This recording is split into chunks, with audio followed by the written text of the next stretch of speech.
Hello, everyone, and welcome to Horse Center this lovely Tuesday, Valentine's Day or Galentine's Day, whatever you want to call it. I've seen a little bit of everything today, but welcome back. And tonight with me, I'm Wild Jamie, and tonight with me is our amazing co-host, Swiss Army Sean. He's the best. And our special guest tonight, as someone I am so excited to get to chat with, and that is the only full-time woman race caller in the country right now. Talk about a trailblazer. Jessica Paquette, welcome to the show. She can't hear you. Oh, you can't hear me? Oh, no. We've had this happen before. Jess, can you get out and come back in? I'm going to text her right now. I saw her while you were going through that spiel. She was I'm always like looking down at my notes when we first come in, so I wasn't even looking at the feed. But I will go ahead and say a word or two about her as we're waiting for her to come back in. Yes, so she is someone I am thrilled to talk with because so often in racing, we love to have young women on this show. We love to hear about the challenges of coming into this industry, which is an incredibly male-dominated field. Can you hear us now? I can hear you now. Okay, perfect. Well, I was just saying we are so excited to have you on this show. You are such a trailblazer, and we love having successful young women on this show. But you really take it to the next level because 90% of the women that we talk with are riding full-time or they're training. You're really doing something very unique that, as you said before we went live, there's been no real representation for in quite some time. To have a full-time woman race caller, it's a huge deal. Like you said, you had never seen that before. It's something I never thought of as a possibility for myself either, just never even occurred to me. So kudos to you for doing something so challenging, and welcome to the show.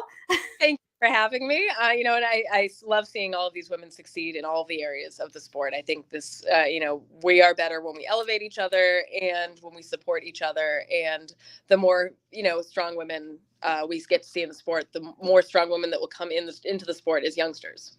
Yes, definitely. And you are definitely doing more than your fair share, blazing those trails and making it better for the women who come behind you. So thank you for that. Well, I just tell myself that the first one through the wall gets the arrows, and I guess I'm happy to take them. Yep, absolutely.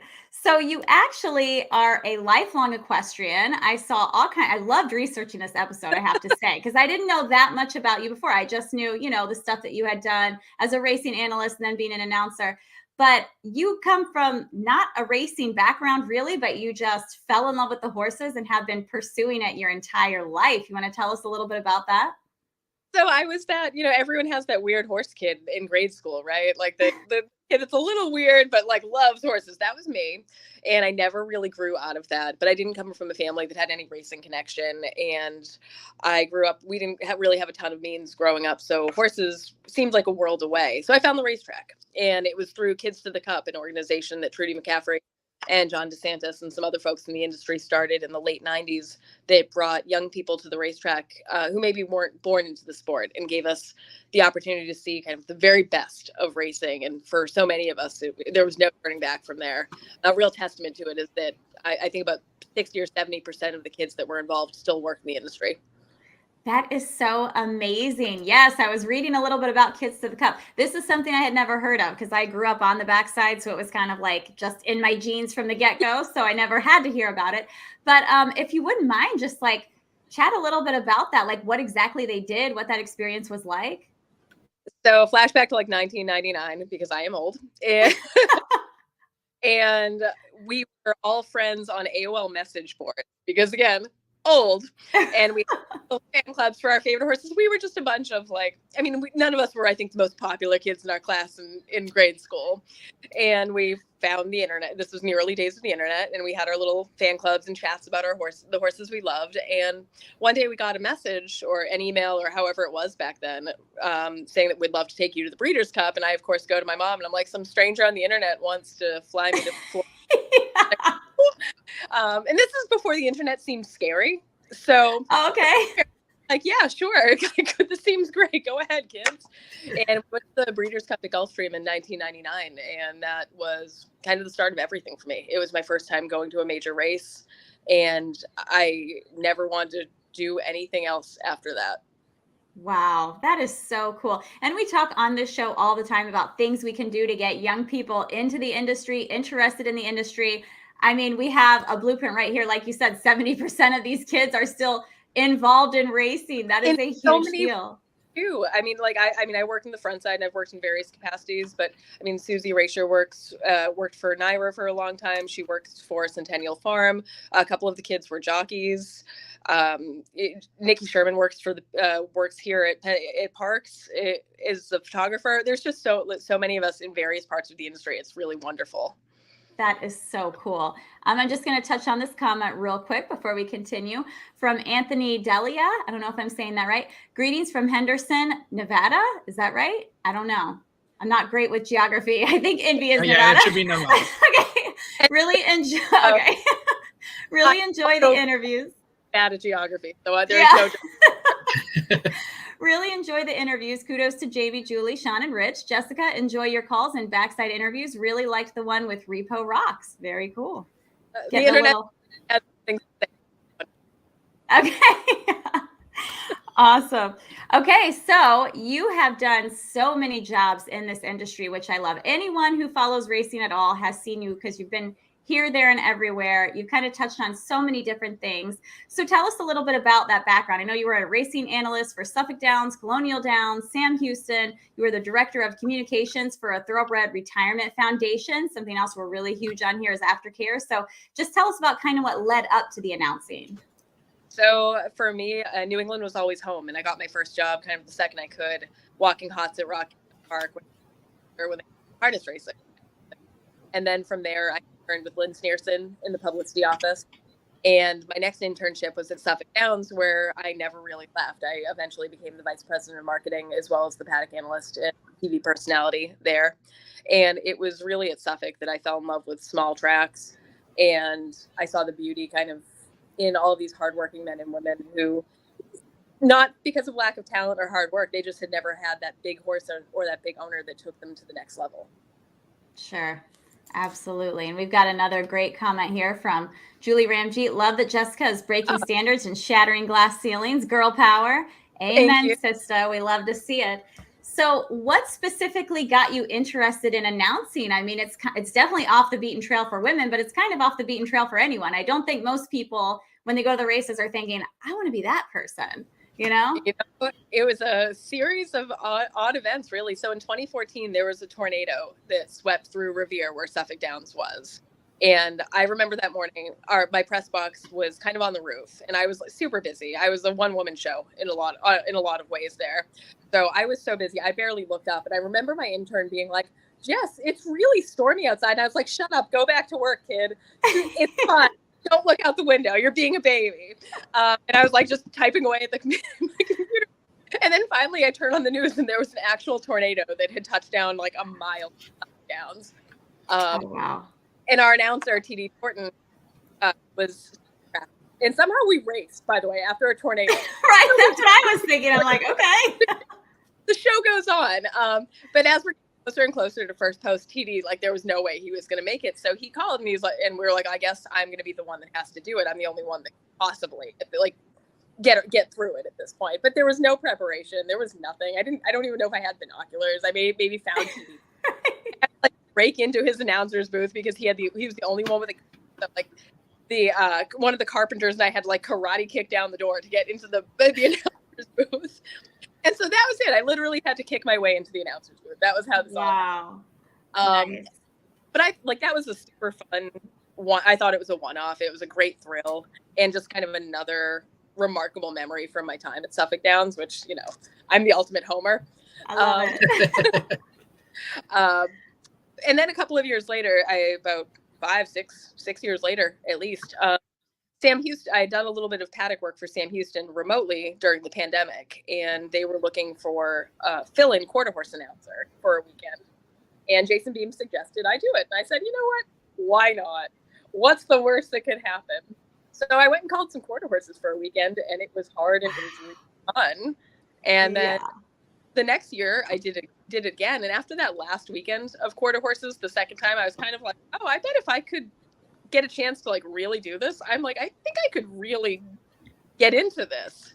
It started to feel less like playing announcer and more like something that I might do. Nice. I put it out in the universe that by the time I was 40, I was going to be a track announcer somewhere, and I'm not 40 yet. Hey, there you go. Awesome. Okay. Well, I won't be offended that you called yourself old, and I may have already hit the milestone you just mentioned, but that's okay. Thank you. Thank you. And we got another comment here from Sean Patrick Nolan. SPN. I know. I love him. So honored to call Jessica my friend. Marketing, thoroughbred aftercare, handicapper, announcing, marathoner. She can do it all. One of my very favorite people in racing. Mine as well. I actually found you initially through social media.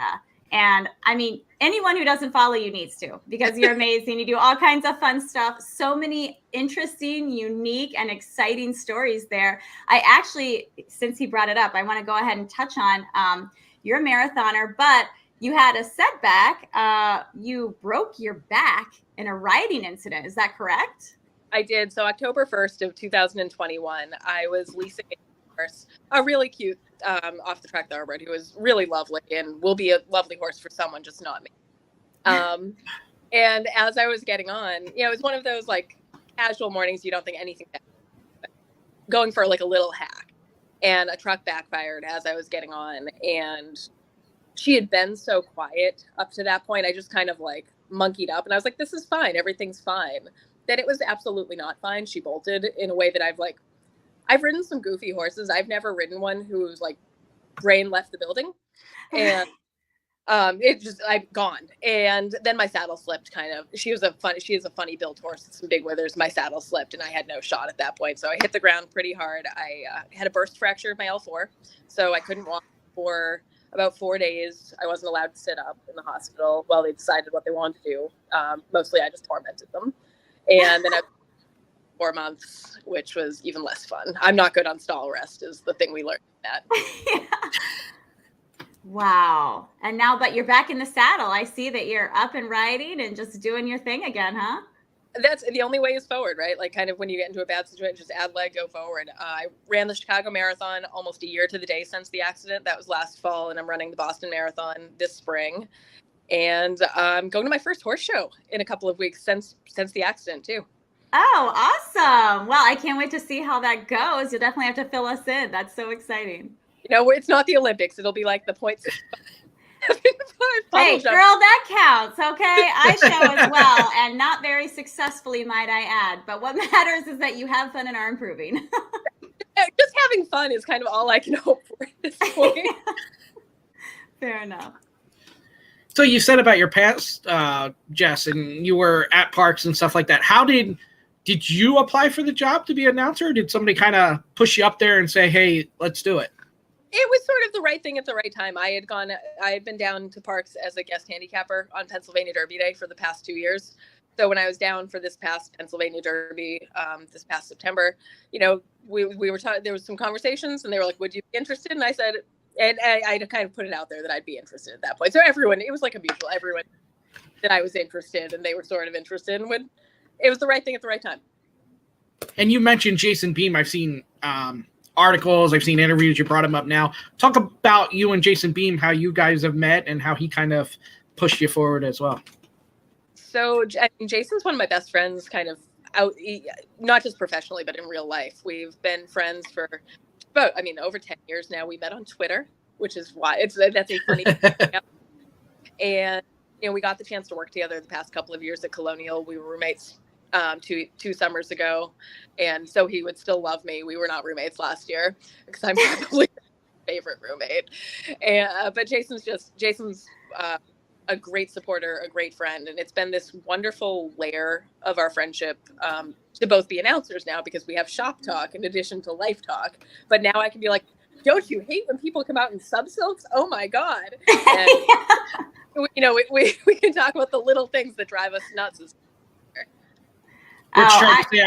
Rich tried to say I was at the PA Derby and they sent me home too, which is totally untrue. I was there. And I have to say, we adore Jason Beam. He's down here at Tampa. Absolutely love everything he does. He's the best. And Grandma Horse Racing had made a comment that you kind of touched on here, but do you have a mentor announcer? So Jason Beam, he's one of those, right? Jason is one of them. And I've gotten a lot of really great feedback and great help from there have been a lot of announcers who have been, really generous with their time and their expertise and have really helped me, try these binoculars, try your memorization this way. It's with some really useful tips that have helped me kind of find my own voice and develop my own way of preparing as well. So, I mean, I'd say about like 80% of fellow announcers have been really kind and really great. Oh, that's wonderful. Well, you brought that up, and you brought up social media a lot, and we've talked about mental health and all that. How do you deal with the social media? You get the positive, you get the negative. How do you handle that? I should say that, I don't read it and I ignore it. I'm human. Of course you're going to read it. If there are like dozens of people saying bad things about you, you are going to read them. I don't recommend it. It's not great for your own sense of well-being, but I try again to take some of it from the place it's coming from. If it's coming from people who genuinely want me to be better and to succeed, that's great. I welcome that sort of criticism and that sort of feedback. If it's people who are trying to find every other way to say that they don't like a woman doing this, that's different. And I've also gotten, in addition to kind of the stuff that you guys see on Twitter towards me, some of my direct messages have been even worse, I can assure you. I don't know how you do it. How many times have you, because for a while, that was the only way. But people who are really dedicated to saying something hateful or vulgar usually find a way to say it. Yeah, Jamie and I have experienced less than we've you. dealt with that too. Even the couple we've gotten, we have had a hard time not responding. It is never respond. That's the thing I can't stress enough. Give it no air, give it no oxygen. Even if it's really bothersome, unless it's something that makes you feel unsafe or, like you're being genuinely threatened in some way, but give it no, you can dwell on it and have whatever feelings you have about it. That's normal, but don't respond. Don't give it oxygen. It's really crazy too, because like some of these people, like I'm pretty confident I had one person who made multiple fake newbie accounts just to make the same comment over and over and over because I kept blocking them, and I'm like, yeah, it's amazing. It's like that much free time to be honest. Right? I know, that's what I'm saying. It's wild. Grandma Horse Racing has another great comment here. Am I the only one who isn't shocked by women performing in the industry? We are always breaking barriers, just a matter of when. There you go, Grandma Horse Racing. You are so right. And we absolutely adore Grandma Horse Racing here on HRT as well. She also has so many wonderful things to contribute. I'm gonna be totally honest here with the woman thing. The Super Bowl with the 4 women with the flyover. I said, why are they making a big deal about it? Women can do this. Like, and Hillary, my girlfriend, was like, yeah, but they've never been allowed. And I'm like, but why? Like, I'm not sitting there going, they're gonna crash or nothing. Like, I don't understand it. Like, it doesn't make sense.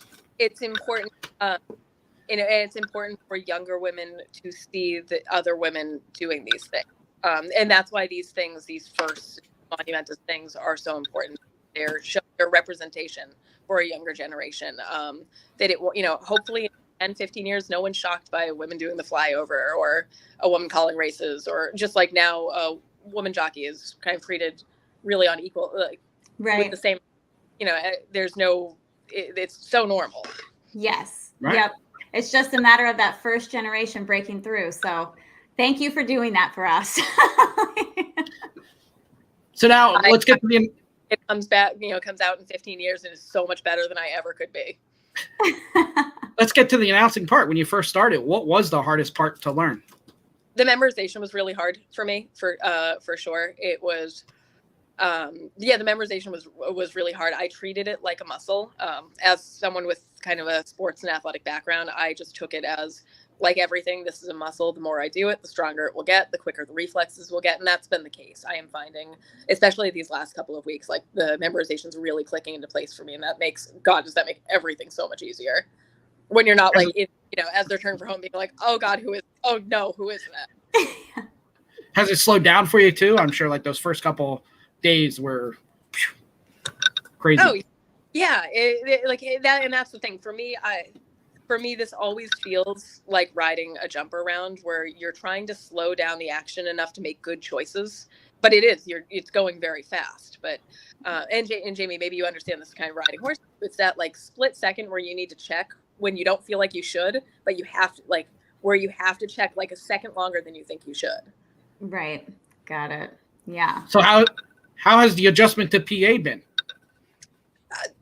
The welcome's been, the team here at Parx has been great. I've gotten a lot of support. The TV crew, the management at Parx, they've been really wonderful. So and Wawa, I know you were introduced to Wawas too. Yeah, I'm trying to ask. I am, to be fair, I am really not that picky. Any port in a caffeinated storm I will take. It's really whatever the path of least resistance to my third coffee of the day. Love it. So you've got all the important stuff down. That's all that matters. And we got a comment here from Terry. Hey, I like the way Jessica calls the races at Parx. Better and better every day. Absolutely. It is wonderful to hear a woman's voice out there. I'm not going to lie. It was a real mind shift for me, even as a woman who thinks I can do anything and I'm strong and independent and I've worked my whole life. Even still, when I first heard you announce it, I was like, oh, wow.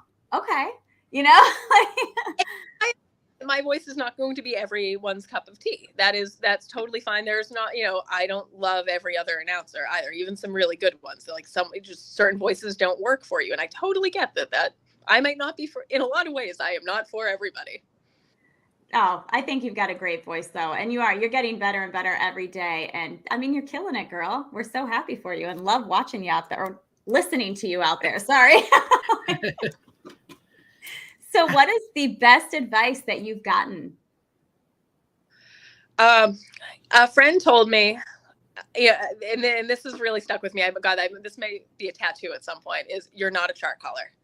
And that has been, I think I was so hyper fixated on like, this horse is here and this horse is here and this much between and this and that. And it is more of telling a story. I'm not a chart caller. And that has been a very simple piece of advice that has really stuck with me. I love that. Very cool. Now, what is the funnest part of your job? We talked about some of the hardest adjustments, but what do you really love about it? Getting to the opportunity to showcase such a part of the story of some of these horses really matters to me. And boy, like nice horses are really fun to call. Like a good race where they're really, the good races and the good horses are really fun to call. Oh yeah, I bet.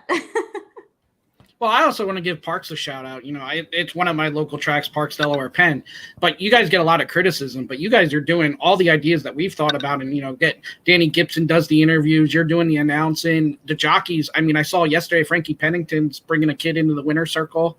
Like all this good stuff's happening and it's not getting the publicity. It's all the negative stuff, but you guys are doing a really good job there.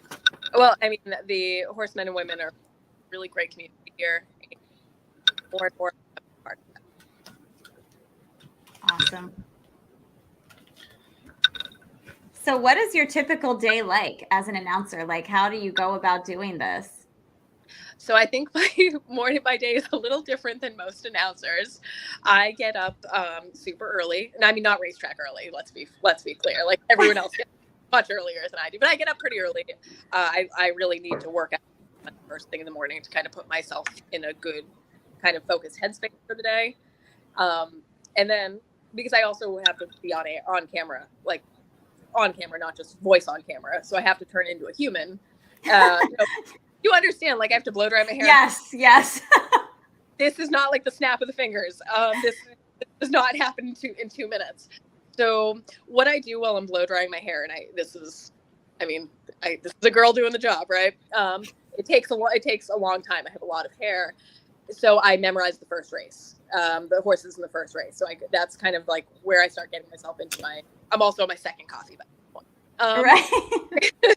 But that's when I start memorizing horses and the silks for the first race while I'm blow drying my hair, and that kind of puts me in the space for the. Nice. And then I go over to the race. I stay really close to the track, right? And I usually go on the backside, kind of film some things. I always have some ideas. I'm trying to produce a lot of educational content because I think the more people understand the sport, the more approachable it is. And then it's time to do the pre-show and call some races. Oh, that is so cool. Yeah, and I know what you mean as far as every night when we have this show, I have to get ready as well because I know I'm going to be on camera and it's a big deal. I go to my regular job. I'm a pharmacist when I'm not here, and I don't do my hair and makeup. I just throw it up in a bun, whatever. And every single day I get told that I look tired every day. And I'm just like, okay, I'm sorry that I didn't do an hour of hair and makeup before I got here, but come on, guys. Like, seriously. Like a complete gremlin from like Thursday at home. I look like I look like a gremlin. It's fine. Yeah. I get you. It takes me a while. It takes me a while to get ready too for the shows, just to be fair. Throwing on that hat. This just doesn't happen either. All right. Fair enough. So what do you think would help the future of the industry? Like, you were a part of this really cool thing that's no longer among us. You were talking about the educational materials that you like to do. What do you think will push us in the right direction? I think the more we can captivate, the more we can pull young people into the sport. I mean, that's hokey, but they are the future of it. And they come with new ideas and new perspectives. And the more diverse that kind of the group of folks involved in racing can be, the racing should be more inclusive, the different perspectives, seeing and hearing different ideas from, people who've seen different things. That all makes for a much healthier future for the sport. For sure. Go ahead, Sean. I keep interrupting you. I'm sorry. Okay. So, Jess, how do you like the Monday to Wednesday, and especially now the early start? Well, the Monday through Wednesday is great for me because I still live at home. So it's nice. I come down on Sundays. I come home on Wednesday nights, and then I have a few days at home with my dogs and horses. Oh, perfect. We got a comment here from John De Silva. Jessica got to call stakes a few weeks ago and will be again at the start of March. Ooh, do you get like extra nervous on those big days, or do you get more just in the zone? This is a little thing, but I tape up on the wall of the announcer's booth the stakes calls that I'm particularly proud of, and there are a couple that Repo Rocks has too. I've really enjoyed both of his stakes races. He has really won me over. Nice. But it's really exciting to get to call such nice horses. It's an honor, and you want to do a good job for the level that they're racing at. But I also want to do a good job for like bottom claimer non-winners too as well. So you kind of take each race that it's a special moment for somebody. Yes, very cool. Now this is kind of an interesting question. I don't know if you'll really have an answer for it, but what is like your biggest fear? Because I just picture, when I was researching this episode, I was like, I could just picture myself like accidentally passing gas when the mic is on and I don't realize it, or like accidentally letting a cuss word slip because I'm like, oh my God, look at this horse. Like, do you have any like nagging fear like that in the back of your mind? Well, it's funny because in real life I curse like a sailor, but I've worked on camera enough that I essentially, like, when my grandmother was alive, I also, for whatever reason, like the swear words just left my vocabulary when I was speaking to her. And for whatever reason, that also has always been when I'm, if there's a mic anywhere in the vicinity, like I walk into the racetrack and that's it. Like, it's okay. I forget 4-letter words I know, but I came up from New England, so there were certainly a couple of hot mic horror stories that were part of the lore growing up. So that is sure always in the back of my mind. Say nothing terrible if there's a microphone. I know. We've even seen some presidents do that, so it's kind of scary out there. We got a comment here from Lloyd Green. Racing needs some female announcers. It changes things up a bit. I agree. And from Grandma Horse Racing, being an announcer, in my opinion, is like being a ringleader. You're calling the greatest show on earth. Absolutely. Welcome to my circus. I love it. So you brought up Britney Spears vibes for me for tomorrow. Like, oh yeah. Love it. You brought up stake races and you said how you were at the PA Derby last year. You having that countdown on the PA Derby and being like, oh my God, I'm going to be the announcer for the PA Derby this year? I think I'm going to be the first person ever to call a grade 1, and that's pretty cool. And it's even cooler that the first grade 1 is going to be against the fillies. Oh, that is awesome. So happy to hear that. Jess, so what's your favorite race to call? Do you have like do you like the shorter ones? Do you like the longer ones? Short fields, big fields? Or the quarter horses? it is wild going from 250 yards to 2 turns. But no, I think the more I get into this, I really prefer a 2-turn race. For me, it kind of relaxes into a cadence that is probably a little softer and a little smoother. I like the distance races quite a bit. I'm really looking forward to getting on the turf. We haven't been on the turf yet at Parx since I've been there, but I think those will be a lot of fun. I will tell you, the thing of nightmares is a field of 12 cheap maidens from the 7 furlong shoot. That is it's the last race of the day, which is pretty much in the dark. And I know it doesn't look like that in November when you're watching from home, but it's in the dark. It is in the dark. Let me tell you, it is dark. You also called add some rain too. That's the stuff that gives me night terrors. Gotcha. You've called some steeplechase races too, right? I have. At Colonial, Jason was kind enough to let me kick him off the mic for a few races, which was really of the steeplechase folks. I love steeplechase racing, so anything to do with that makes me happy. So what would you rather call, a steeplechase or a quarter horse? Oh, I enjoy steeplechase racing more fundamentally, so I will go with steeplechase racing, but they fall down less in quarter horse racing. Yeah, that's true. That is absolutely true. Wow. Yeah, that's so hard. How do you deal with that when they fall down as an announcer? You kind of have to keep going, but at the same time, you got concern there too. I think you try to be mindful and say as much as you can see, without being over the top about it, and don't editorialize. And also for me, change your tone a little bit. That is not the race to be yelling and making a big to-do about. If there's something in the back that maybe doesn't look so hot.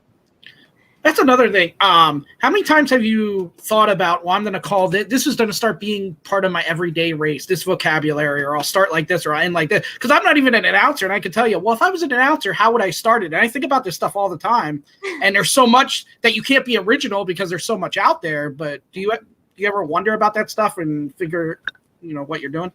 There are 2 things that I've kind of adopted as my little things that I know not everyone likes them, and I do not care. When they are all made right before the gates open, I say, and now they're all in, which is a little nod to Big Jim Hannon, who was the announcer of my youth at Rockingham and Suffolk. Big Jim was an absolute legend. He was larger than life in a lot of ways. And then in the 2-turn races, occasionally, I'll do it twice a day. When they're going down the backstretch, I say they're going down the Ben Salem backstretch, which to me is a little nod to T.D. Thornton, who is the announcer at Suffolk, along with Larry Colmus. But T.D.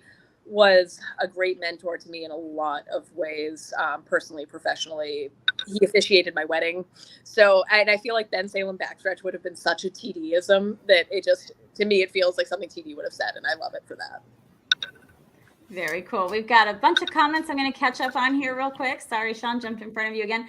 From Tommy Two-Tone, 200-yard quarter horse race. You call the first 3 horses and the race is over. We got a comment here from Lloyd Green. Always enjoyed Nancy and Mark when Mountaineer started up. Nancy was a trainer, gave a different spin on the handicapping. We've got a comment from John DeSilva. Jessica is one of the friendliest people out there, always willing to talk to people after the races. No need for me to protect her. Everyone has been good to her in the grandstand. So they've been very nice. There have been a couple of the trainers every day after the race. There's one trainer in particular, Patrick Ashton, who kind of it's the perfect amount of busting my chin a little bit. Makes me laugh, nice. Very cool. The people who matter are supporting you. That's what counts. And from Tommy Two-Tone, have you ever called a greyhound race? Nope, no. I've never called a standardbred harness race, but I'm hoping to add a harness race to the rest. Very cool. And from Grandma Horse Racing, how do you prepare for a race? Yeah, that is a good question. So either a night or 2 days before, kind of depending on when I pick out my program, I color the silk. I color all the silk, the corresponding silk. And that's the initial prep work that I do. I also handicap the races in between. One of my other roles at Parx is I do act as the handicapper in between the races. So I also then have to handicap the races, which is nice because it gives your brain an idea of how the race should unfold, but not so much that you're married into this horse has to be here. So that's a tough line because they don't want to hyper fixate and then be like, where is so-and-so? Why are you not in the lead? You're supposed to be. But it does give a basic idea of kind of the layout of how the race should shake out. Do you bet on the races? I haven't yet. I mean, I'm not opposed to it. Just a little busy, right? Yeah, I like it hasn't between. So, I call the race. I have to call the results in on the results hotline because horse racing. Then I have about 10 minutes, maybe like 7 minutes to memorize the next race. And then I have to get on at 12 minutes to post to handicap the next, do the preview. Then by that point, they're on the track and I have to do the post parade and then kind of jam those. I have always thought that being a track announcer was one of the hardest jobs that exists in this industry. I don't get it. I mean, I just I'll be following one race. Like I will be putting months into thinking about the Kentucky Derby and I'm still confused. I'm like, wait, who is that? Hold on. What? Like, I can't imagine. But it's interesting. I know the one thing I'm really enjoying is the more I see these horses, because in a track like Parx, they do run, relatively frequently. There are horses coming, 10 days or so.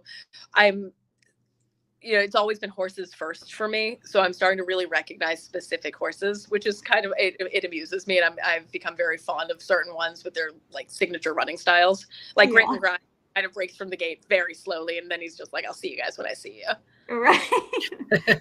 Nice. Oh, we got a comment here from Rich. We do a park show. Do you need some help with the handicapping? There you go. You can outsource. Yeah, it's I said about criticism. That's their most watched show. Monday and Tuesday, we get thousands of views for Parx because everybody is betting Parx during the week, Monday, Tuesday, Wednesday. So, it's the same people giving you a hard time. They do it on the social media, but in person, they will not do it. And secretly, they're watching and they're listening and they're liking it anyway. Well, I mean, I'm easy to find. I welcome most people that some of the terrible things that they've had to say. If they want to look me in the eye, then that's an entirely different thing. Yeah, they won't. They don't even have pictures on their profiles. It's usually like racetrack troller with a cartoon as their profile picture. So that's all I got to say about that. So you mentioned your hectic schedule while you're up there. So when I was at the PA Derby, that was my first time in the media thing. And that day it was supposed to be 6-7 hours. I'm telling you, it felt like 2 hours. So I'm sure, how quick is your day, since you're busy race after race after race? It goes by very quickly. And then kind of once the race are done, then I go to the gym again because that's what I do. Grab a salad and then prepare for the next day of racing. Whew. Wow. Good for you. You ever take, or do you do Thursday to Sunday where you take off from racing completely and you're like, I'm not even watching a race. I need a break. Oh, I don't know how I could do that. So that's the strange, for all of us that work, this isn't what we do. It's who we are. It's such a part of our self-identity gets entirely woven up into our roles in this sport. It's not, I can't just close my laptop and be like, that's enough ponies for today. Yeah. This is a funny comment from Terry. Hey, a lot of viewers for the Parx show from Turkey. So little did you know that you got a lot of fans in Turkey. And Jordan Parks says, I missed the show, but was wondering if you asked Jessica, what is the biggest challenge of calling a race? I think we pretty much touched on that, but if you want to just, For me to start, the biggest challenge was the memorization, which was a little sticky at first.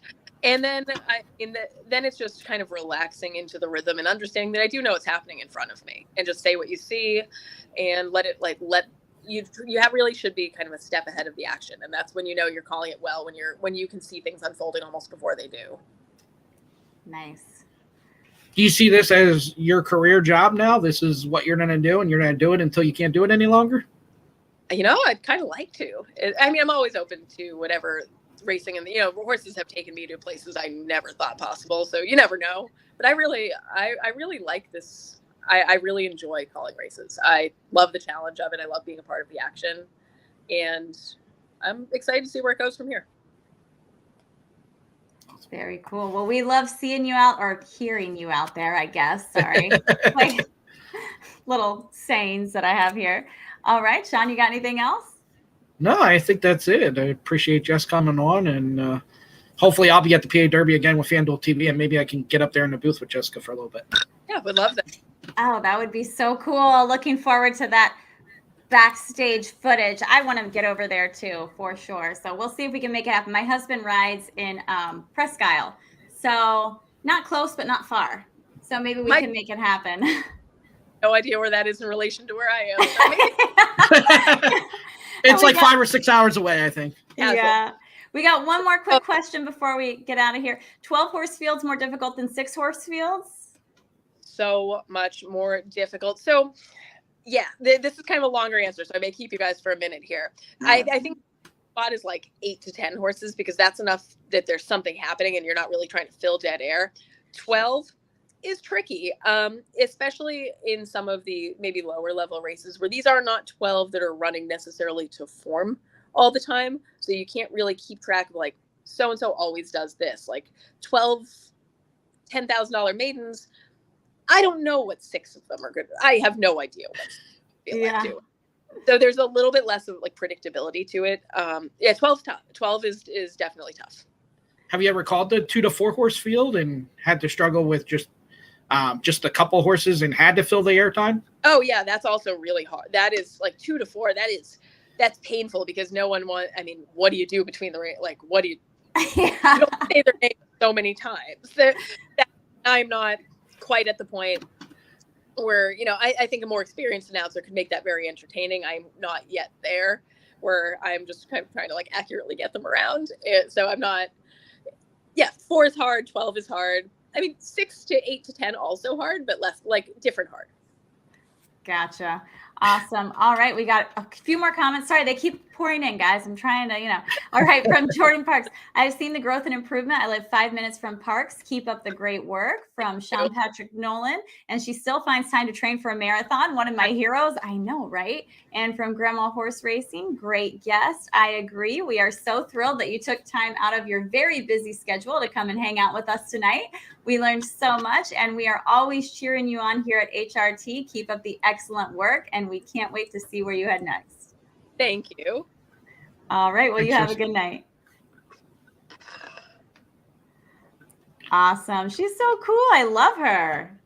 Yeah, absolutely. Yeah, we had her on the Thursday show one time for handicapping, and she was great. And then I did get to meet her at Parx. It was kind of, she was really busy, doing, like she said, she was doing interviews and stuff. So it was kind of like, hey, this is who I am. Hi. And that was it because we were both really busy. But she's always great to talk to. Oh, she's awesome. I mean, you just really have to admire what she is doing in the industry. The hate that she has gotten just for being a woman in a new position. She's technically not the first full-time racing announcer. There have been a couple others, but it's been quite some time since we've seen one. And she is just taking the bullets for all of us ladies out there because the first woman is always going to get all of the and then the next generation gets to benefit from all of her hard work, everything that she has done as far as representation and whatnot.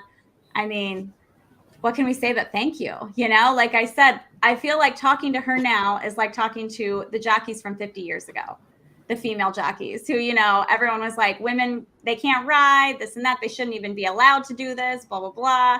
She's getting all of that backlash and handling it with such grace and such class and going out there and improving every day. And we love to see it. Yeah, and I've seen some of the people that really were against her. They have come back and said, "Hey, she's improving." So, That's true. She's even turning the haters into, okay, she is improving. So that's always a good sign too. So, I mean, you know how hard it is once you have a hater. It's hard to change their mind. So.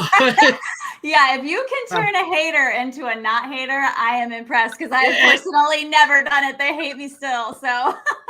And like she said, some people, she may not be their announcer, and that's fine as long as it's not, hey, I'm just not giving her a chance because she's a female. That's where it's a problem. Yes, absolutely. And there are some people out there that still do that. I don't get it, but it's still. She has definitely gotten a lot of specifically gendered hate, but her work speaks for itself. She's proving herself. She's going out there every day and just grinding it out, and good for her. Love it. All right, Sean, what else have we got going on this week? So tomorrow, Rich and Charles will be back 12 o'clock, and tomorrow's Wednesday, so it'll be golf stream, 11:30 a.m. Eastern. I was like, golf stream. It used to be 12 o'clock, and it's 11:30. Gotcha. And then tomorrow night, we will be back, close out Horse Center, with former jockey, former steward, now Puerto Rico school teacher for the jockey school, Yes. Willie Lascano Jr. Yes, I'm so excited for that interview. He is too. He's good people, good people. Got one more comment here from Anthony Delia. That was an excellent interview, but your team always does a fantastic job. Very happy to find the channel a few months back. Thank you. We appreciate that. We really do. Thank you so much. Yeah, absolutely. We appreciate everybody that says that. And most of the time, all our words are kind, and we appreciate that a lot. And the best thing you can do when you discover our channel is, not everybody does discover our channel yet. So the best thing you can do is the horse racing friends you do have, just let them know too, and let them turn it on. Yeah. I know in some states in some areas, that's hard to do, because I can tell you, I say horse racing and people just turn the other way. So, but if you have some friends that are horse racing friends, let them know. Absolutely. We got one more comment here from Grandma Horse Racing. They need to handicap Turfway. I don't think you handicap Turfway. You kind of just throw darts and play lottery. Okay, fair enough. Well, we can do that too. That's what we should do. We should have a handicapper, and then we can just have me throwing darts and see who performs better. How about that? There you go. And at Turfway, you would perform better. Yeah, well, there you go. One more comment here. Sorry, guys. I'm trying to, wind it down, but these are great comments. I don't want to shut anybody out. From Sean Patrick Nolan, one of the strongest people mentally I know. So proud of her, and I can vouch. No one asked Sean to leave the Parx Derby or return this year. We'll see about that.